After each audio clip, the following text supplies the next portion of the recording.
Hare Krishna. Saturday morning, continue the discussion on nourishing the Bhakti Lata Beej. Yesterday I focused about how the process of Bhakti involves channeling our pure emotion towards Krishna. And that involves that we create channels by which the emotion can move towards Krishna, and we ensure that the emotions don't move towards elsewhere. And while practicing bhakti, there are other weeds can also grow in the heart. And that means while trying to develop spiritual attachment, we may get distracted by material attachments, and that may divert us from the path of bhakti. So in this verse, it said that as this creeper grows and grows, it transcends the material world and ultimately reaches the spiritual world and reaches Krishna's abode. And then as it, the further process will be described, its fruit blossoms, the fruit grows, it matures and it falls down. So this falling of the fruit, it means something significant, that the fruit at one level, we are all meant to go to the spiritual world. But at another level, the spiritual world is not just a geographical place. It is first and foremost a level of consciousness. Srila Prabhupada talks about how in the Christian conception they have the kingdom of God, and we have to go to the kingdom of God. So, but he says, then is this world not the kingdom of God? He says, this is here in this world also God is supreme. So we sometimes have this universal, the map of the existence, where we say this is one universe, these are all the universes, and this is the border, and beyond them is the spiritual world. Now, for the sake of depiction, that is okay, but it is not that things are that simple. So it's not that say England is here and Scotland is here, or Iceland is here. The two, they are just geographical neighbors. But the material world and spiritual world, they are not just geographical neighbors. The spiritual world exists at a different level of reality. And because it exists at a different level of reality, that means that it is not just by physical transportation. Yes, transportation is there. We ultimately want to go to a spiritual world, but the spiritual world is not just like another place in the material world. It is not, the going there is not just a matter of physical relocation, it's essentially a matter of emotional redirection. It's to the extent we redirect our emotions towards Krishna, to that extent we can go to the spiritual world. In the 9th canto of the Srimad Bhagavatam, there is the story of Durvasa Muni when he was being chased by the Sudarshan Chakra because he had offended Ambarish Maharaj. And that Sudarshan Chakra was chasing him to punish him. And Durvasa Muni, by his mystic powers, even went up to Vaikuntha, to Lord Vishnu, to petition help from him.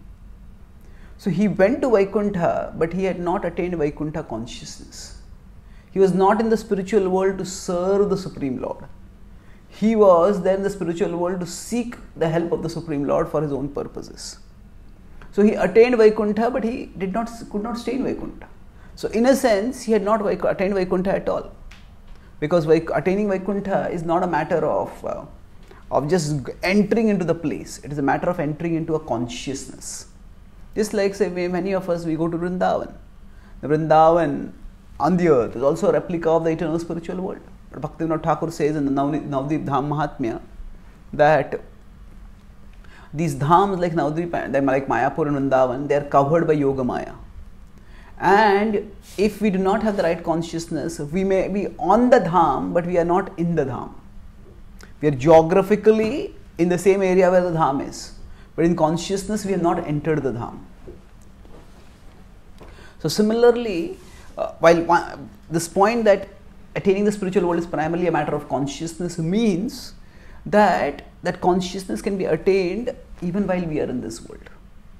So the fruit of love of God falling from the spiritual world to the material world means that once love of God is developed in the heart, then the devotee can live in spiritual consciousness even in this world. And such a person is called as Jivan Mukta. There are many different kinds of muktis. With respect to our current analysis, you can say there are two kinds of muktis. It's Videha Mukti and Jivan Mukti. Videha Mukti means when one Videha, without the body, when one gives up the body and goes to the spiritual world. That is Videha. The body is given up. And that happens for a pure devotee at the time of death. But before that, there is Jivan Mukti. Jivan Mukti is Iha Yasya Hare Dasya Nikhil Karmana Manasa Gira Nikhilasya Pyavasthasu Jivan Mukta Sa Uchyate. If somebody in this world itself, Iha Yasya Hare Dasya, one understand that I am the servant of Lord Hari, and Karmana Manasa Gira, that with the body, with the mind and with the words, Nikhilasya Pyavasthasu, one is situated without any possessive mentality in the service of the Lord. Jivan Mukta Sa Uchyate. Such a person is Jivan Mukta. They are alive, but they are liberated. So, what binds the soul to the body is the desire to enjoy. And what frees the soul from the body is the desire to serve. So, if we have love for Krishna and we are filled with the desire to serve Krishna, then we are liberated. So sometimes Prabhupada would ask, Prabhupada was once asked, how many pure devotees are there in ISKCON? Prabhupada asked a devotee, okay, how many devotees are there in ISKCON? At that time there are 700. There are 700 pure devotees in ISKCON. So the devotees were thinking, we are not pure, we have so many worldly desires. So how can we be pure? So Prabhupada explained that there is also potential pure devotees. That means we are not yet purified, but we are in the process of purification. So what is the significance of this point? That we can experience love of God in this world itself. The fruit of love of God falls from the spiritual world in this world and allows us to relish love of God. That means that we don't have to wait for anything to love Krishna. Whatever situation we are in, we can try to direct our love towards Krishna right now. Sometimes we feel, oh, my health is not good enough, my financial situation is not good enough, this relationship is not working out, this is a problem, that is a problem. Yes, these problems are there. These problems can obstruct the flow of our service, but they needn't obstruct the flow of our service attitude. The difference between service and service attitude is that service is what we practically do in the world. Service attitude is what we intend to do. So sometimes we may want to have a beautiful temple for Krishna, but then we just don't have the resources right now to have the temple. Srila Prabhupada, he would say that when he had nothing, when just an old man wandering on the streets of New York, he said, I can see temples. They're filled with devotees, only time is separating me from them. That means he saw that his desire was so strong, and Krishna eventually fulfilled that desire. Even if we assume Krishna had not fulfilled the desire, just having that desire showed Prabhupada's exaltedness. Of course, that means in devotion, there is the internal intention to serve and there is the external action to serve, action of service. Now, both are important. The internal intention has to be expressed to external action. Otherwise, that intention is not really serious, is not genuine. Now, if a child comes back from home, the mother is there, the child says, Mommy, I am hungry. The mother hugs the child, I love you. Mommy, I am hungry. I love you. Mommy, I am hungry. I love you. If you love me, give me some food. So, actually, love has to be expressed through actions. So, if we have devotion for Krishna, naturally we will express it through actions. But the point is, the resources for expressing it may not always be available for us in the world. And sometimes we become so disheartened because the resources are not available that we let go of the intention also. But that is not necessary. Bhakti is first and foremost a matter of consciousness. Srila Prabhupada called our movement, the International Society for Krishna, consciousness. He did not say Krishna service, Krishna activities. These are important. We want to do Krishna service, we want to do Krishna activities, but we want them to stem from Krishna consciousness. Now, yesterday I talked about how on the path of bhakti, because of our worldly attachments, we may get diverted. So I talked about the bhakti lata, there is a bhakti lata is the creeper that is growing, and while that creeper is growing, along with that, there are also other weeds that may grow. Now I discussed about one weed is material attachments. Oh, I want this, I want that, I want that. And when that is not coming, we get so attached with that that our consciousness, our emotional energy just goes towards fulfilling those desires. Now today I am talking about in the same direction, but a slightly different point. Sometimes we may desire certain things for the service of Krishna. Because one material attachment means we want something for our own pleasure. But in the practice of bhakti also, especially when you are practicing bhakti in this world, we need certain things for Krishna's service. And we may naturally desire them, we may naturally strive for them, and we may or may not get them. The nature of this world is that everybody's efforts get thwarted. In the 14th verse of the 9th chapter in the Bhagavad Gita, Krishna says, Satatam kirtayanto mam yatantasya dridhavrataha namasyantasya mam bhaktya nityayukta upasate. So 9.13 and 14 describe the characteristics of the pure devotee. 9.13 describes the internal characteristics of pure devotee. That they are completely absorbed in Krishna without any distraction. Mahatmanastu mam partha daivim prakritimashritah bhajanti ananya manaso gyatva bhutadimavyayam.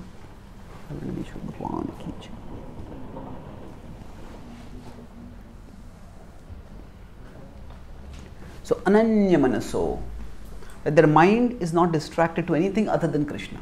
So this is the internal characteristic. And the external characteristic is they endeavor to serve Krishna with great determination. Drudha. When I read this verse for the first time, I got the question, if their mind is already absorbed in Krishna, then why do they need to endeavor? Now for all of us, we need to endeavor because our mind gets attracted to this thing, senses drag us toward that thing. But if they are already internally absorbed in Krishna, then why is the endeavor needed? Why is great determination needed to endeavor? Because the world, even for pure devotees, is not a comfortable place. Especially they want to do something practical for serving Krishna. Srila Prabhupada had a pure intention for serving Krishna. Still, even for him, there are so many obstacles. People sometimes opposed him, people discouraged him, the governments did not support him, his godbrothers did not support him. So, Prabhupada had great determination. Yatantasya dridhavrataha. So, for us, the nature of this world is that there will be obstacles. Whether we are materialists trying to seek material gratification or we are spiritualists trying to serve Krishna, everybody will face obstacles. So, sometimes these obstacles may dishearten us so much that we may lose our spirit of practicing bhakti. So one weed that may be that, oh, I just want to enjoy this world, that's why I don't want to practice bhakti. But another subtler kind of distraction can be that, I need this for practicing bhakti. Until I get this, I can't practice bhakti. Now, yes, if certain things work out, our bhakti practice can go much more. If we have to work for a job which takes a lot of time, and if we could get a less demanding job, or if we get financial security, then we may be able to serve Krishna more. So that is true. There are certain material facilities which can aid in Krishna's service. If our health is not good, if our health improves, then we can serve Krishna better, no doubt about it. At the same time, our relationship with Krishna does not depend on those material situations. So, in the material world, if we can't do things at a material level, then it's almost as if we've not done them only. A student may study very diligently for an exam, but if before the exam, the student falls sick and then can't give the paper, student doesn't get the degree. All the effort in studying that has been done is not seen because at the material level, the result has not come. But in bhakti, it is not like that. Bhakti, if we are striving to serve Krishna, even if the result doesn't manifest, still Krishna is pleased by our endeavor. Of course, because we are serving Krishna in this world, we want the result to manifest in this world also. Srila Prabhupada wanted to establish the international society so that many people would come to Krishna. But Srila Prabhupada was not bitter or resentful or disheartened because so many things went wrong in his life. He tried to start the Back to Godhead magazine, but nobody was interested. He tried to start League of Devotees, people went, the very supporters went against him, and he had to leave the place which was going to be his international headquarters. He tried to work with his god brothers, but they had a very parochial vision. They did not want him to expand. He wrote his Bhagavad Gita commentary, but somehow it got mysteriously lost. So many things he tried, they didn't work. And Prabhupada definitely wanted the results to be manifested in this world also. But he was never disheartened if the results didn't come. Because our connection with Krishna is primarily through the intention to serve Krishna. And then that intention we express through the action. We sometimes think, I want to do this action, and after this action, and I get the result, then by that result, I am connected with Krishna. I want to offer that result to Krishna.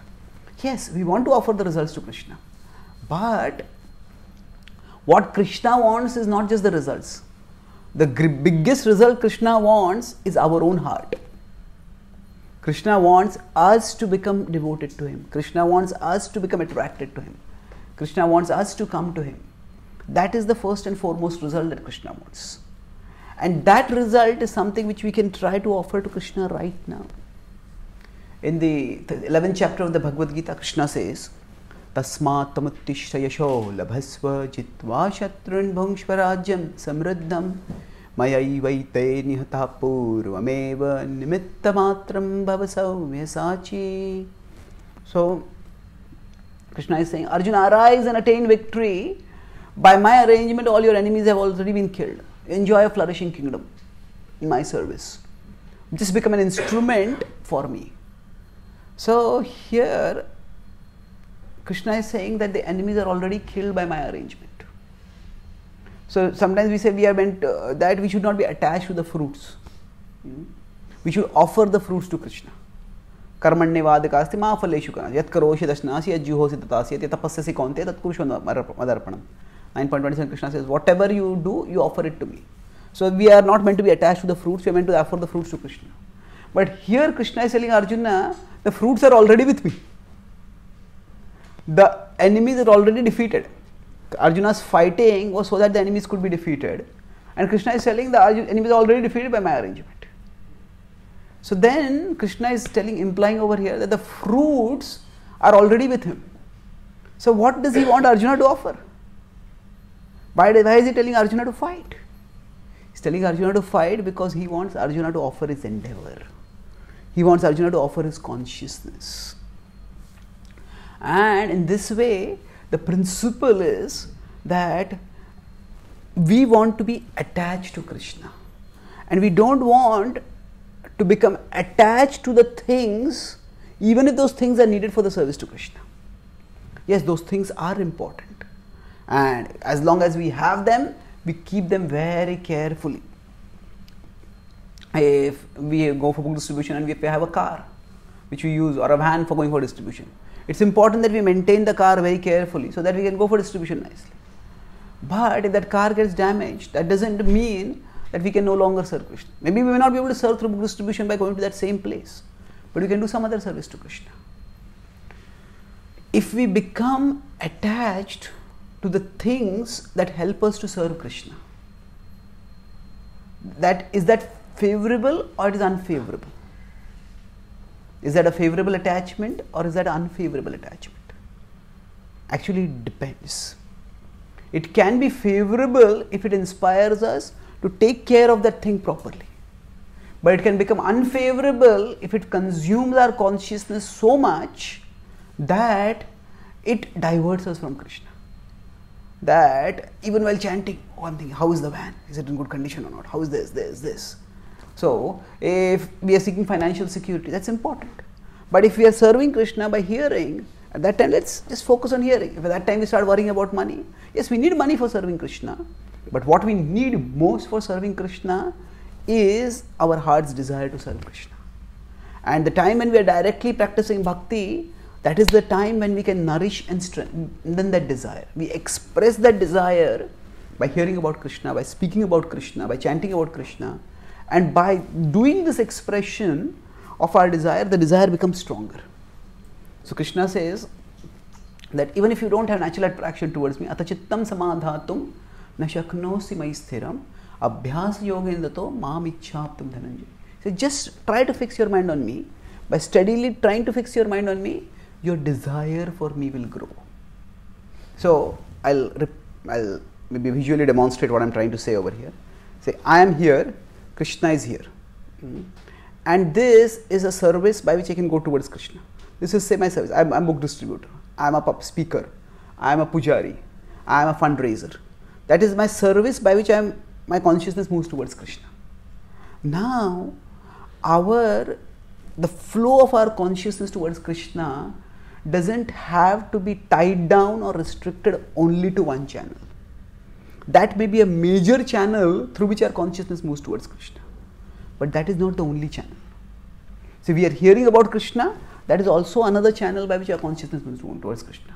We are speaking about Krishna, that is also another channel through which our consciousness is moving towards Krishna.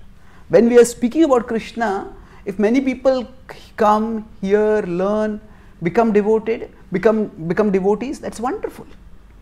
Then we connect with them and we guide them towards Krishna, then that also becomes another channel through which our consciousness moves towards Krishna. Every person that we connect with in the mood of service to Krishna, then as their consciousness moves towards Krishna, in guiding them, our consciousness also moves towards Krishna. But I am here and the service is here and Krishna is here.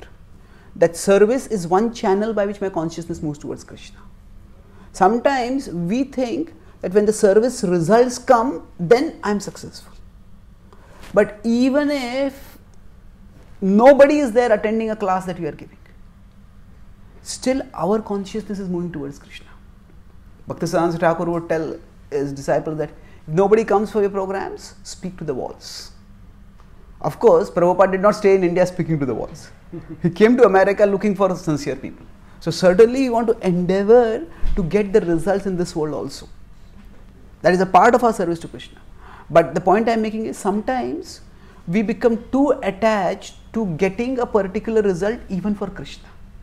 And if that happens, not getting that result agitates our mind so much, disheartens us so much that our consciousness no longer flows towards Krishna. We go for book distribution and somehow nobody takes any books. And then we feel so disheartened.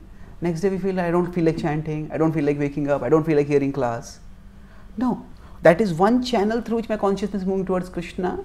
Hearing and chanting is another channel through which my consciousness is moving towards Krishna. So the way I relate with devotees, that is another channel through which my consciousness is moving towards Krishna. So if we become too attached to any one particular service and attached to getting results in that service, then we reduce the channels for the flow of our consciousness towards Krishna to only that one channel.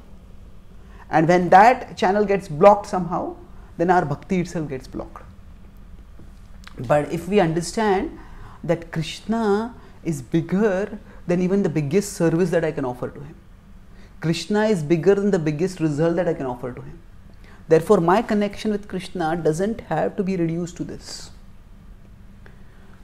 By that, the result happens that we can start connecting with Krishna at a deeper level. We see the greatness of Krishna and we see the multifarious ways in which we can connect with Krishna. I recently met a devotee who had some accident because of which he lost his voice. Initially when he lost his voice, he said he was disheartened and he said, I had taken a vow of initiation, chanting, how can't I chant? Then he talked with the spiritual master and other guides also was talking with me also.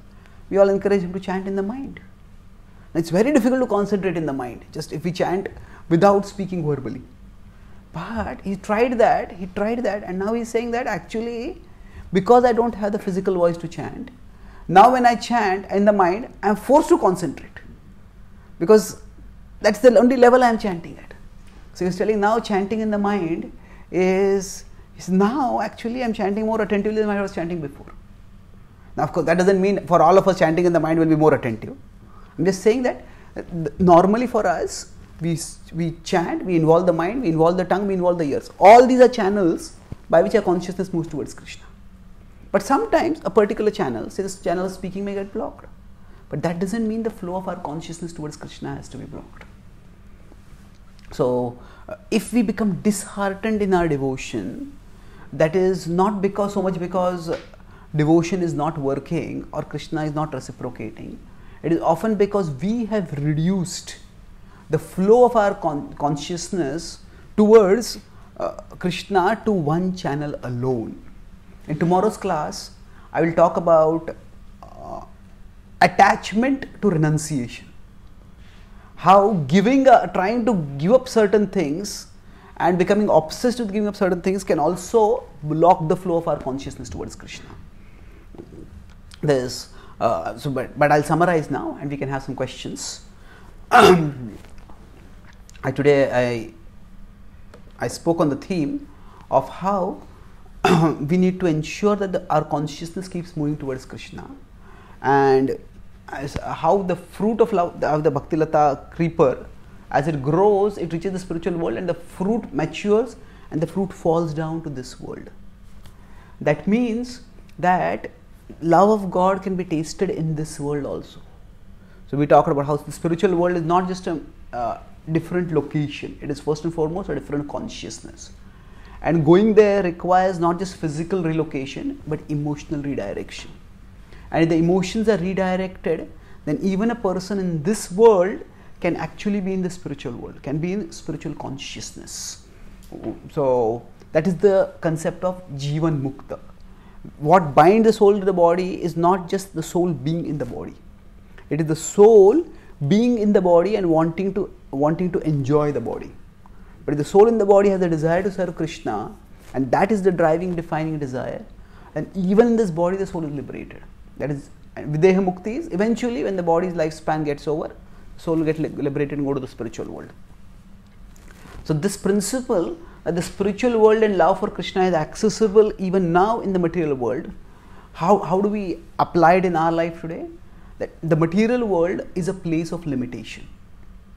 And that's why the facilities that we need for serving Krishna, they may be health, they may be financial security, they may be stable relationships, they may be a good environment. Sometimes they may just not be available. So we try to get them so that we can increase our service to Krishna. But if sometimes somehow we are not able to get them, that doesn't mean that our consciousness can't move towards Krishna. So our intention to serve Krishna is the primary connection with Krishna. And we may want to offer the fruits of our service to Krishna, but Krishna already has all the fruits. If he wants, he can manifest them in one moment. But he wants us to endeavor so that we can offer him our heart. Krishna wants us to offer the fruits, but the fruit that he wants the most is our own heart. And sometimes we may become so attached to a particular result or a particular thing in our service that consumes our consciousness, that captivates our emotions and doesn't allow us to go towards Krishna. So attachment to something which is anti-devotional, which is sensual, we can clearly see that this is a weed that I need to cut off. But attachment to something which is pro-devotional, which can help in our devotional service, that can be favorable if that inspires us to take care of that thing and be responsible so that we can serve Krishna better. But if that consumes our consciousness so much that our consciousness is no longer available for going towards Krishna, then that is unfavorable. So we see every service that we have as a distinct channel for taking our consciousness towards Krishna. And sometimes, by the very nature of this world, even for pure devotees, what for us? What to speak for us? Some channels may just get blocked. If a particular channel is blocked, that doesn't mean our devotion has to be blocked. We can still find what can I do in this situation and move onwards towards Krishna. If we work in this way, then we will never be disheartened, because we always have some channel of consciousness moving towards Krishna. And one channel that can block our flow of consciousness is attachment. Similarly, attachment to renunciation, thinking that I have to give this up so that I can go towards Krishna. That can also be a problem in the flow of our devotion towards Krishna. So, thank you very much. Are there any questions or comments?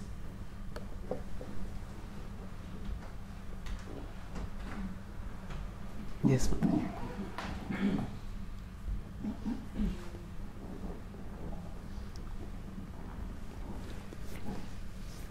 Hare Krishna. So when we're physically engaged in one of these channels, but our mind is redirected somewhere else, like over attachment or over aversion, what ways can we overcome this? Like yesterday you mentioned we confide in a devotee we trust, but what about if some devotees only can reveal their mind to some extent for different reasons? Are there any Okay, other ways as well? yeah. So, I think they're two different questions. They're related, but I'll answer them separately. The first question is that if while doing a particular service, our mind is wandering elsewhere, and we are physically doing, but our mind and are not involved because we are attached to something else. Yes, that is a practical situation which all of us face, and that is why Srila Prabhupada translated Bhakti as, that is one reason why he translated it as devotional service. That means, service is what is in devotional service is a compound phrase in which devotional is the adjective, service is the noun. So we want to do service in a devotional mood. But even if we can't do the service in the devotional mood, at least do the service. In 5.11 in the Bhagavad Gita, Krishna says, Kayena manasa buddhya kevalayirindriyairapi yoginah karma kurvanti sangam tyaktvatma shuddhaye. So he says, Kayena manasa buddhya. That with the body, with the mind, with the intelligence, and even with the senses. Yoginah karma kurvanti. The yogis work for atma shuddhaye, for the purpose of purifying themselves. So this means that the Acharyas explain this verse in two ways. That bhakti is so inclusive that even our senses can be used in Krishna's service. Normally the eyes take us into illusion when we get captivated by the attractive objects of the world. But bhakti is so wonderful that even the eyes can be engaged to purify and liberate us. We behold the beautiful form of Krishna and that liberates us. So that this indriyairapi, that can refer to the inclusiveness of bhakti. But the other point is, other explanation of this verse is that even with the senses, that means even if the mind and intelligence are not so involved, even if they get distracted, at least at the level of the senses do service. I think get the body and the senses involved in service. So it's good if we can chant with our full consciousness, but if you can't, at least chant. So what happens that even if we consider our consciousness, that our consciousness is, the soul is here, the mind is here, the body is here. Because the consciousness goes through the mind to the body, to the outer world. But sometimes the mind and the body become two parallel tracks. The mind is going somewhere, the body is going somewhere else. So now in that case, where is our consciousness? We could say our consciousness is primarily at the level of the mind. See, we are driving a car, but we are lost in thought. There is still some consciousness which is there, by which it's almost like on autopilot we are driving. Okay, turn here, stop here, go move forward, pick up the speed. But our consciousness is caught elsewhere. But still, even at that time, we could say, if we consider our consciousness has a conscious component and a subconscious component. So right now, you're conscious of, say, what I'm speaking, I'm conscious of what you're speaking. But at the same time, at the background of our consciousness, we're aware, okay, I'm sitting in the temple, I may be aware that I'm in London right now. So our consciousness has multiple levels, we can say. So now if we physically are doing something, even if we are distracted, at least some level of consciousness is there in it. So, and at some level of consciousness being connected with Krishna also helps our consciousness to flow towards Krishna, even if it is not fully going. That's why even if we are inattentive, even if still we should keep doing the service, because at least some consciousness is staying connected with Krishna and we are moving forwards. So that's why it is that even mechanical chanting also purifies, But of course, it is a very slow purification. If it is not just mechanical, but it is also intentional, that means we are putting the power of our intention into it, then it's much more, it's transformational much faster. Having said that, we can try to find out ways in which we can bring our mind to that service. So, if something is a cause of great worry or great fear or great emotional agitation for us, then we need to give time to process it. There is something called, we say, if some people want to talk, then we need to spend some quality time. So similarly, sometimes we may need to spend some quality time with our mind. What do I mean by that? Quality time with our mind means that, see, the mind is always nagging us. I do this, don't do this, this is going wrong, that is going wrong. So if it just keeps talking in the background, it distracts us, it drains us. But suppose we are in the mode of goodness, we have done some spiritual activities, we are in a calm, reflective mood, then we just turn, okay, what are your concerns right now? Speak. Okay, you have the next 10 minutes. I said, oh, this may go wrong, this is going wrong, this person is doing like this. Then we calmly said, okay, yeah, this person did like this, but what is the worst case scenario? What can happen? Okay, if this happens, I can do this. Anything else? No. Okay, that's pacified. So what happens is, sometimes we need to neglect the mind, but sometimes we may have to process what the mind is saying. And sometimes it's just a casual noise that is there. We just pass by we are going by a road and we see some shop with something, hey, let's buy that. It's a casual desire. And if we just go by that, we forget it, even the desire is forgotten. But sometimes some things keep coming again and again and again. Then it's very difficult to neglect them. Then we need to process them. Okay, this particular thing, my job is not working out, this is not working out, it's a big problem for me. Okay, if you say, just shut up, the mind may not shut up at that time. It may shut up for time, somebody will again keep coming back. But then, if we sit down and process it, okay, what is the exact problem? This is the problem. This can happen, this can happen, this is not right, this is not, okay, this is not right. How can I manage with this? So basically what we do is, instead of just letting the mind speak and we either passively hear or we resentfully tolerate it, rather we get our intelligence to speak. Okay, mind, you speak what you want to speak, then we get our intelligence to speak. Yeah, this can be dealt with this way, this can be dealt with this way, this can be dealt with this way. We can even use writing for this. You can use journaling. Just let the mind have its say. Sit down and write everything that is there in the mind. And then after we are written down, mind feels a little release. Then maybe a day later, look at what is written. And then process it with the intelligence. So if we do this, then the mind is constantly, this is not right, this is wrong, this is wrong. Hey, I gave you the time, we discussed this, we have made a plan for doing this, now let's focus on this. Even if we are not able to focus, at least having given that time and processed gives us the conviction to get the mind back. Sometimes what happens, we are doing one thing, but something the mind says, this can go wrong. Yeah, it can go wrong, it can be a serious problem. No, let's focus now. Now what happens is we ourselves get too distracted by the mind, although we try to focus. But if you address the issue, the mind says, hey, what if this happens, what if that happens? Okay, if this happens, I plan A, B, C, D. These are things which I can do. Oh, this person is like this. Okay, what can I do about it? I can try this, I can try this, I can try this. If nothing works, then I'll accept it and I'll live on it. So I have made a plan. So what happens then? The mind's distraction goes down. So if the distraction is casual and circumstantial, then just neglect it. But if the distraction is repeated and insistent, then sometimes addressing it is the best way to calm the mind down. Okay. And the second question is, if we don't have someone to confide to, then as I said, we have to use our own intelligence and we have to confide to Krishna. And the same process of journaling can help us to actually process our thoughts better, write them down, and then maybe keep it written down and decide that, I have some decision to make. I have 3 months to make the decision. So every week I'll spend about 1 hour on this. then the mind is constantly nagging, this is happening, this is happening, this is happening, this is happening. No, if during the course of the day, during the course of the week, new thought comes, just note it down. But don't spend time thinking on it.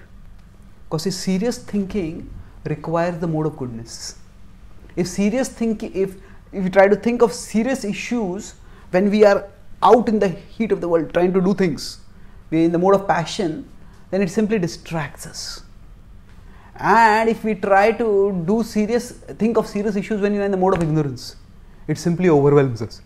How can I solve this problem? So serious thinking needs to be done in the mode of goodness. And sometimes in the course of our activities also some thought might come in. It might be an important thought either towards a solution or another aspect of the issue that needs to be addressed. Let's note it down at that time. You may note it down on your phone, note it down by just speaking a recording or whatever.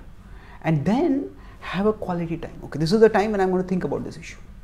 So when you write it down and then address the intelligence, it's at that time it's like we have got a snapshot of our mind. This is how of our inner world. These are my concerns and these are my strategies for addressing these concerns. And every week pre-process them once, twice. We may do it for 1 week, second week, third week. And if you keep doing it for say 2-3 months, and then see the thought that we had right in the beginning, now we still have the same more or less inclination.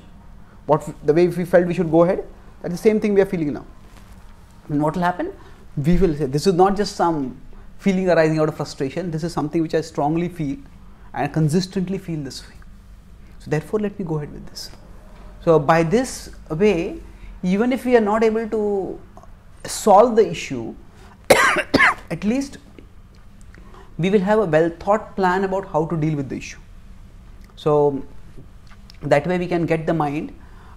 If we can't confide with others, then we can try to consult our higher side, consult our intelligence. The Bhagavatam says in the 11th canto that we have to become our own gurus. That doesn't mean we reject our spiritual master, but rather that by hearing from the spiritual master, by internalizing the principles that they have taught us, thereafter we need to be able to learn to take decisions ourselves, especially about issues that we are not able to consult others, or especially because of situations where we are not able to have the guidance of others. So the Prabhupada also says, if we come to the mode of goodness, in the nectar of instruction, in the introduction he says, if we come to the mode of goodness, then how to advance further will be revealed from within. So this is just one way in which we can mold our thinking process. So we come to the mode of goodness so that we can get that guidance from within. Okay, thank you. Yes, please. Is planet Earth on which we are living now flat or round? Is the Earth flat or round? I would say that there are different ways of looking at things, and the modern cosmology looks at the universe in a particular way, and in that model of the universe, the Earth is round. The Bhagavatam talks about another model of the universe, and when I say model, basically models may be of same reality, but they may be very, very different. If you consider Ayurveda or you consider allopathy,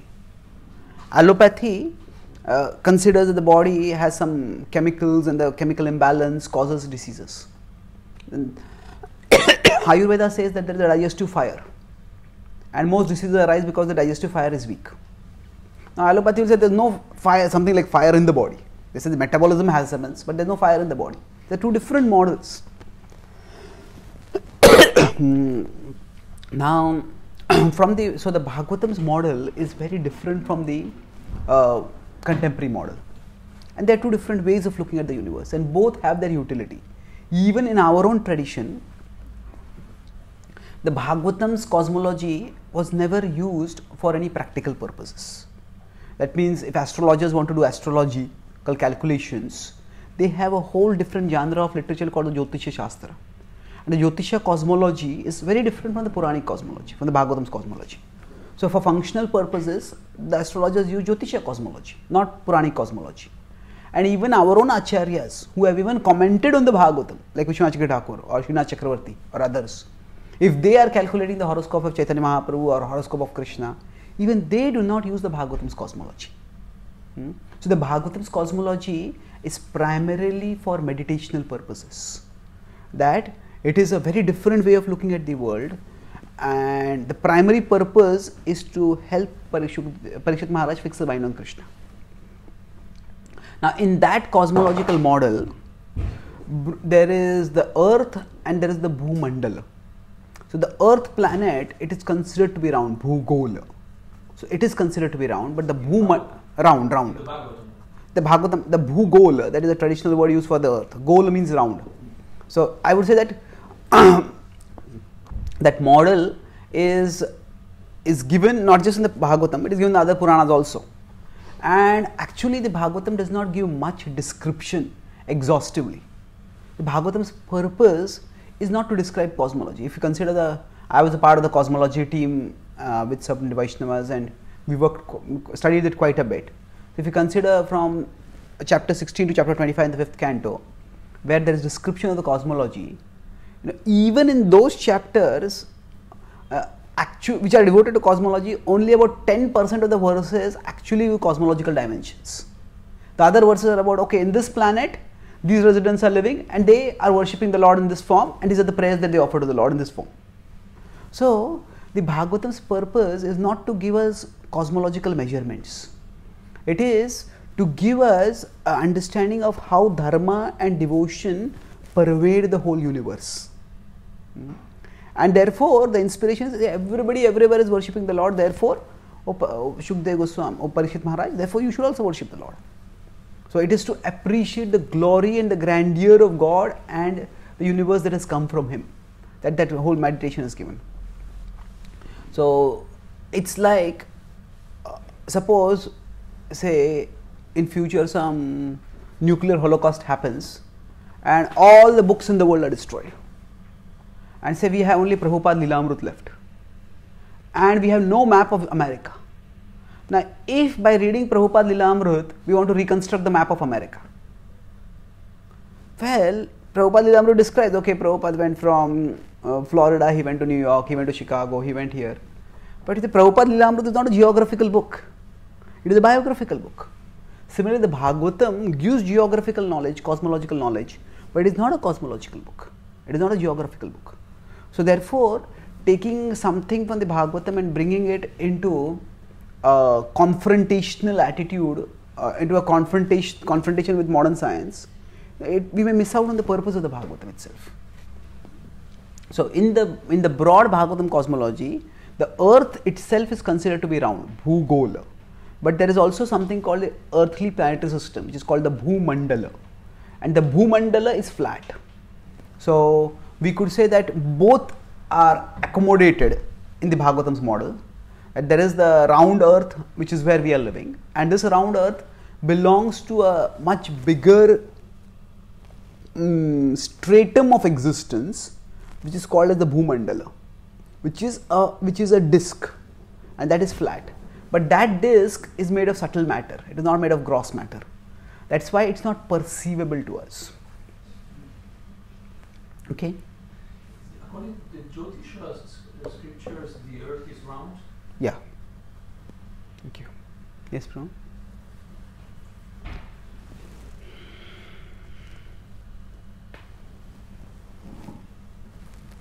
Hare Krishna Prabhu, thank you so much for an amazing class. So you before told like a mechanical chanting is like a slow purification anyway. But as we know, like a non-official, like the 11th offense is non-offensive chanting. Can you please? Okay. So I said that even mechanical chanting mechanical devotional service also leads to gradual purification. But he said inattentive chanting is also an offense. Okay. There are two different points going on over here. See, there is attention and there is intention. The two are not the same. So for us, sometimes attention may just not be possible. Just the mind is so forceful. Even Krishna in the Bhagavad Gita, even for yogis who have renounced the world and gone to the forest, he tells them, Yato yato nischarati manaschanchal mastiram tatastato niyamyaitat atmanyeva vasham nayet. That wherever and whenever the mind wanders, bring it back under the control of the self. So it's significant. Krishna is not telling them your mind should not wander. Krishna is saying the mind may wander, bring it back. So even for people who are living away from all the temptations of this world, all the agitations of this world, even for them Krishna acknowledges the fact that the mind will wander. Krishna says it will wander. As soon as you become aware it's wandering, bring it back. So I would say the word inattentive chanting, when we say it is an offense to the holy name, what it means is that one has no attention, one has no intention, and one neither has any inclination for intention or attention. One is just doing it completely as a ritual. So that kind of chanting is a problem. Where, so for example, one is just uttering the sound of the holy name, but one is making all schemes for worldly enjoyment. Where one is during Bhaktivedanta Thakur's times, during Bhaktivinoda Thakur's times, people in Bengal, they would go to the market. In one hand they would have their bead bag, in another hand they would have a bag which was carrying fish. And they would buy, okay, this fish how much costs, this fish how much costs. Even the people who would sell fish, they would be chanting the holy names and they would be selling fish. So thoughts are all, okay, how much is the cost of this fish? How much I'll get for this fish? So actually there is no investment of consciousness in Krishna at all. So that's when it becomes a problem. It's if inattentive chanting itself were, if we take that word without any qualification, inattentive chanting is a problem. And all of us when we chant, we are going to be inattentive. That's the nature of the uncontrolled mind. Then the result would be that if we chant, we commit offenses. So therefore it's better not to chant, we will not commit any offenses. No, that is not the way. The way is that we chant and strive for attention as much as possible.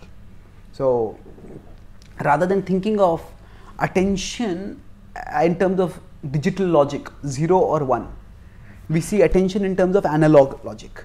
It's a continuum. So there is 0 attention and there is 100% attention. And from that, sometimes our attention may be 5%, sometimes our attention may be 95%. Most of the time that may be 50, 60, 30, 40, 70%, something like that. So it keeps varying. So we want to move along this continuum towards more and more attentive chanting. So what inattentive chanting in that context, when it is offensive, it means that there is almost like 0 attention and there is no attempt also to get it towards a higher level. It's just going on mechanically and one is doing whatever they want to do. Then it's a problem. Okay, thank you.